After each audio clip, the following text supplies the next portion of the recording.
Even though the airplane was so bitchin', it's the people. And some of the people, well, this is a tale of two Rios, and it was truly the best of times and the worst of times. And two particular Rios I'd like to talk about, because most of us front seaters, we wouldn't be anywhere without them at all, so many times. And one has to do with Tom Indiana Boog Powell. And I first met Boog when he was a VF-21 Rio, and he was involved in a ramp strike. They hit the ramp, dribbled off the end of the Connie, and were in ground effect, and both the burner cans were crushed, which uses afterburner fuel pump pressure to operate, so they were wide open. And the air boss said, keep it climbing. They struck the burners, plane blew up, and they ejected and in the water. 205, Tomcat RIO. Roger, ball, Tomcat. It's starting to settle a little bit. Deck's going down. Don't chase it. You're on glide slope. Hey, bar the ball now. Deck is steady. Little power. Power. Wave it off. Wave it off. Wave it off.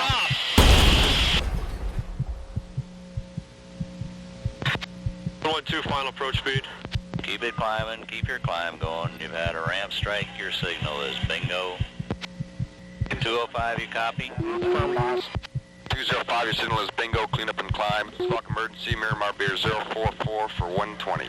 Coming 04. 205, keep it climbing and answer. That's firm, boss. Keep it climbing, nose down. 205, your signal bingo, everything okay? 205, passing angels 2.5, you can check. 205, eject. Signal is bingo, you can clean up and climb. Boog eject, Boog eject. Roger. When Boog talked to me about it, said, yeah, wacko, it was pretty scary hitting the ramp. It was scary blowing up in front of the ship and ejecting, but there's nothing scarier than being 1,000 feet in front of Connie, trying to figure out which way to swim at night to avoid being keel-hauled. So, after that, Boog became a RAG instructor.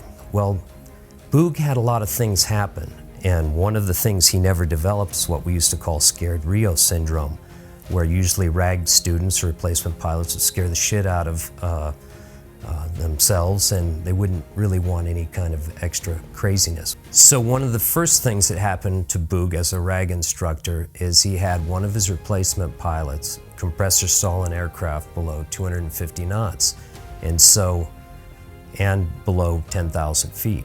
And he proceeded to shut off the wrong engine. So he had no engines running. Somehow they got it started, and they didn't swim that day. Fast forward a few more months, and we get called to an all-instructor meeting at what was called Castle Grayskull, the Miramar Reserve Center. And none of us know what's going on. There's 45 of us. Skipper gets up, Captain Sheen puts in a tape, HUD tape.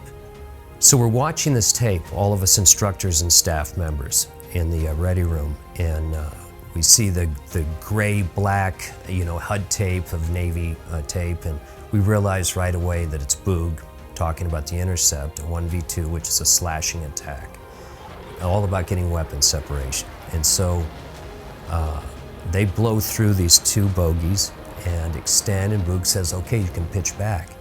And of course they're going very fast, put a whole bunch of G on, and the aircraft eases off. We can see that watching the tape. We have no idea why they're showing us this. And Boog says, okay, pitch back in, you've got him. And what happens is you realize right away that he's fallen asleep due to G-lock, or G-loss of consciousness. And they're pointed towards the water. Well, they can't really jump out because they're doing over the speed of sound, and they're not gonna make that. So Boog is betting on the come that he'll recover with him screaming at him to level his wings, pull, knocks it off.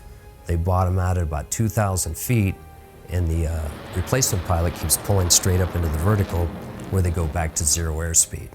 And Boog is so exacerbated by this whole thing, he says, if you don't recover the aircraft, level off, I'm unstrapping, climbing up forward, kicking your ass, and I'm flying us back to Fighter Town.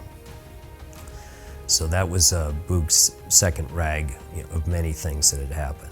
Boog would fly with anyone, and he was one of the few Rios that would fly with a particular pilot.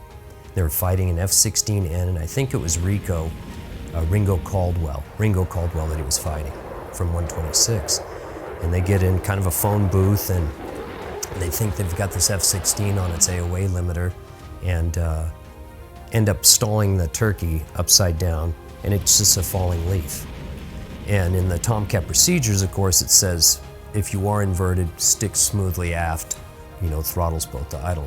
Well, instead, he's thinking unload. Of course, Boog has no idea what's going on with this, and they jump out at below 10,000 feet. It's Boog command eject, and as soon as the aircraft does not have forward stick on, the plane starts flying. And unfortunately, it finds Boog in his chute and hits him and kills him. So they recover Boog's body and cremate him and scatter him over his land in Colorado. Boog's girlfriend, Mimi, and in their mutual grief, Gabby Hetzel, his roommate, of course his name is Gabby because he never talked.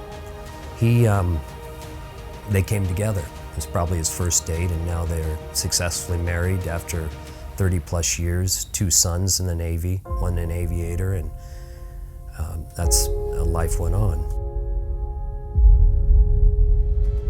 Please like and share if you find the video content interesting. Don't forget to subscribe to the channel and comment below so as not to miss new upcoming videos. And check out this website to see more of this film.